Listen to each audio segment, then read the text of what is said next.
Hello everyone, welcome back to this channel. In this video, I will show you the easy and clear steps on how to use dark mode on the Etsy application. So how to use dark mode on the Etsy application? Make sure you keep watching this video until the end. Let's get started right away. Firstly, open the Etsy Store app on your Android device. This is the initial screen of the Etsy Store app. Next, tap the profile icon in the upper right corner. This will appear. Next, tap the Settings menu. Now, you're in the Settings menu.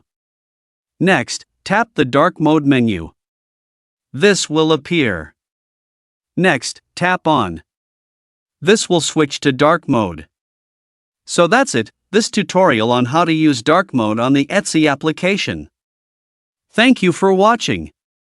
I hope this video was helpful. See you in the next video.